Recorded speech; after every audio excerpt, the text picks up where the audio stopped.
Jerry of the circus.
For Jerry of the circus.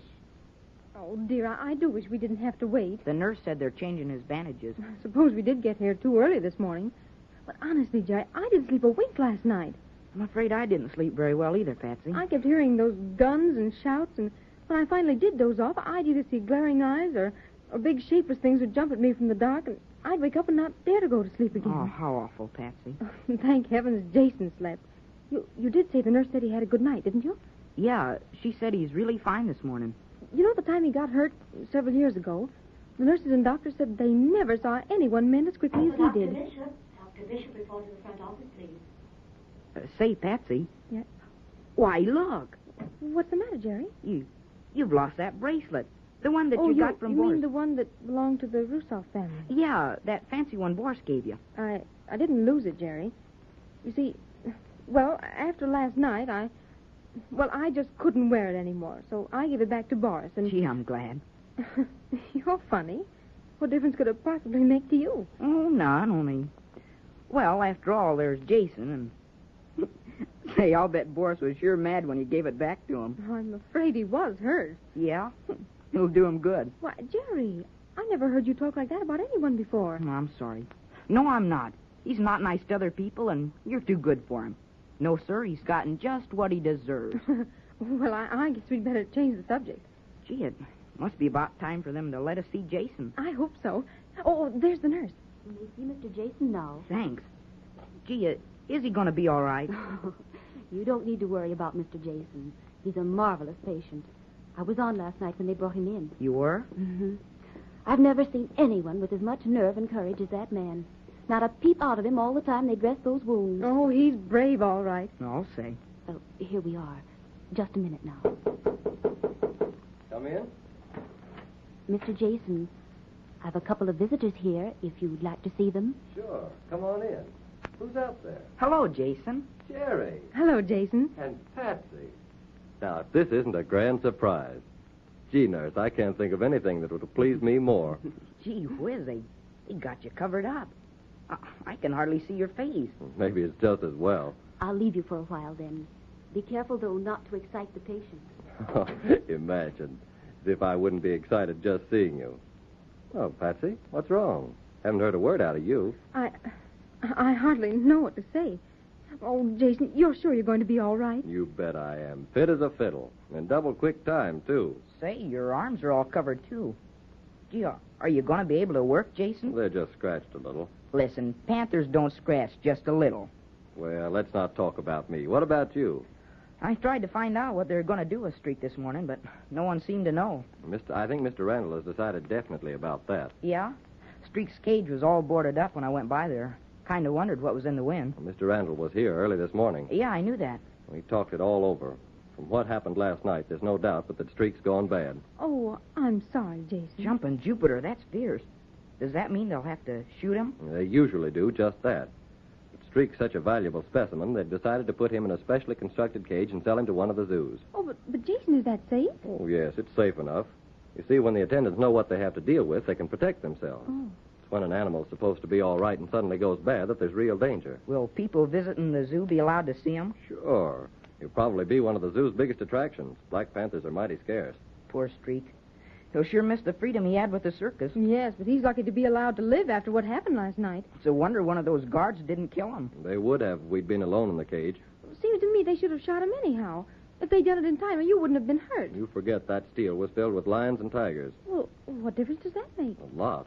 It's always more dangerous working with a steel full of mixed cats like that. I'll say. Oh. You see, Patsy, if the guards had shot down the panther while I was still in there, the other animals would probably have all piled on the two of us. Oh, Jason, don't. That's awful. Say, it's sure lucky those guards know their business, isn't it? It's necessary. Man is a fool to go into a steel without having trained men around to handle every emergency. Nothing courageous about taking unnecessary risks. If you ask me, just doing the kind of work you do takes about the most nerve of anything I know. You're forgetting Patsy. She goes way up to the top of the tent and flies out into the air half the time with no nets below her. Don't you think that takes courage? Yeah, I guess it does. You bet. Nothing between her and death. I guess I was talking without thinking. I'm like Jason, though, Jerry. I see that those trapezes are checked every day. We've got to have nerve in our business, but we can't depend on it entirely. You got to use your brains, too, huh? I'll say. Say, Jason, will you be able to work again this season? What? Jerry Dougan, what are you talking about? You don't think I'm staying in this hospital? Well, no, of course not. Only I meant, well, will you be able to work the cats before we go into winter quarters? Can you beat that kid, Patsy? Listen, Jerry, I'm leaving here tomorrow night with the show. Oh, Jason, that's too soon. Indeed, it's not. I'm opening in Rossville the following day. Does Mr. Randall know that? Most certainly does. I told him this morning. You don't think I'd let a couple of scratches keep me from working, do you? But, Jason, you've got to take care of yourself But and... what about your bandages? I'll manage. I'll wear a long-sleeve shirt that'll cover my arms. But you can't go into the steel with your face all bandaged up like that. I won't. I may have to wear a cap or a turban on my head for a few days, but that's nothing. Oh, there's no use talking him out of it, Jerry. Once Jason makes his mind up about something, you might as well talk to a blank wall as to try to convince him he's wrong. Well, folks, I think my patient has had enough excitement for today. Oh, gee, do we have to go? We've only just started talking. You may have gotten started, but I've hardly had a chance at all. Oh, I'm sorry. Yes, I do talk an awful lot. Can't they stay a while, nurse? No, I'm sorry, Mr. Jason, but these are doctor's orders. Well, I guess he ought to know. Goodbye, Jason. You don't know how happy I am that you're as well as you are. Say, Jason, did you notice Patsy's not wearing that bracelet anymore? Jerry. Well, I think Jason ought to know. Really, Patsy? Jerry's right, Jason. That's the best news I've had in a long time. Listen, I'll be out of here so fast. Oh. Oh, no, you won't. Now, just lie down and be quiet. I'm afraid you two will have to leave now. Goodbye, Jason. Goodbye, Patsy. Listen here, Jerry. You take good care of Patsy now till I get back. You bet I will. Goodbye, Jason, and do what the doctor says.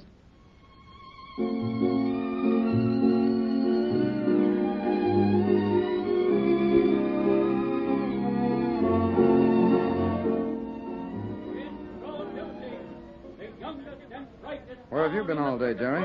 Oh, hello there, Uncle Dan. Hey, where'd you get that nifty suit? I wondered if you'd notice it. Notice it? Gee, I can hardly see you for the suit. Oh, it's a nice suit, isn't it, Jerry? I'll tell the world. Well, what's the matter? Well, don't tell me that you've lost that curiosity of yours. Now, aren't you going to ask me where I got it? Oh, I don't have to. I can guess. Is that so? Well, where then? Well, I'll bet Mr. Randall bought it for you. So you remember that wager we had? Sure I do. Well, you sure got a swell suit, Uncle Dan. Yep, I'm all dressed up, and I'm going to go over and show off in front of Jason. Good for you.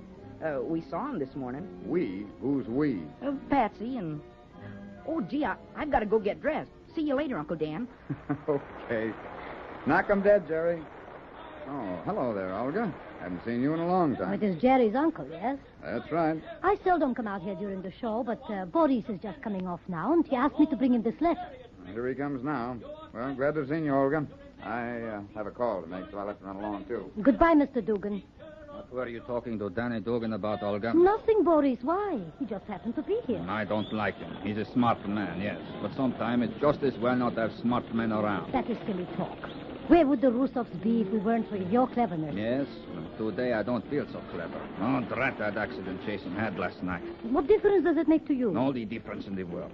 Are you forgetting Patsy? No, but I thought she was eating out of your hand. Yes, so did I, till that blasted panther tore into Jason. What difference could that possibly make? You're a woman. You ought to know. Oh, she's worried about the sick one, eh? So much that she makes me give back the brace. No, that is bad. From the way she talked last night, we might as well kiss that little fortune of hers goodbye. Oh, no, Boris. Perhaps she's just emotional now about Jason because of the narrow escape. But when he is safe and well, she will come back to you. From what I've seen of that little woman, she knows her own mind and has plenty of spunk. Boris, if we should lose that money now, We have already lost it. Oh, my dear Olga. After all the time we have wasted on her? I am not one to be kept dangling. I have already forgotten. I have other plans. What? Never you mind, Olga. I think next time I will do better to work out things by myself. The last 2 times I have tried to get help from you, our plans have turned out badly. Now I work alone. Oh, I forgot, Boris. Here is that letter you were asking for. So it has come. Why didn't you give it to me right away? I meant to, Boris, but we were talking. Always talking. It is time we do something. Good. So he has done what I told him. That is good. What is it, Boris? Something important? You bet it's important. Well, what is it? You want to know, huh? Just like a woman. Well, I thought I might help, perhaps. Yes, from the experience I've had, I think next time I will not ask for help. No. From now on, Boris is a lone eagle. But, Boris... Now, be quiet. Now, say nothing of this letter to anyone. I think I'm beginning to see a way to lay my hands on a circus. Yes, sir. I think it can be done. Now, go on, Olga. Get out of here. All right, Boris, if you feel that way. Oh, Jerry, good morning. I mean, good afternoon. Hello, Boris. I hear you visited our friend Jason this morning. Yes, I did. He is better, I hope. Why, yes, of course. He's doing swell. I'm very glad to hear that. Perhaps I'd better see him myself. He's leaving with the show tomorrow night. Then he is indeed in good shape, and that is fine. Mademoiselle Patsy. Hello, Boris. You look beautiful as ever today. Thank you, Boris. I was just asking about our friend Jason. Well, I have an errand. I must go. Goodbye, my friend. Goodbye. Boris. Well, can you beat that? There, I told you he was nice, Jerry. Yeah? Seems to me there's something strange about all this. Oh, Jerry, aren't you ashamed of yourself? Now, don't tell me you're back at being a detective again.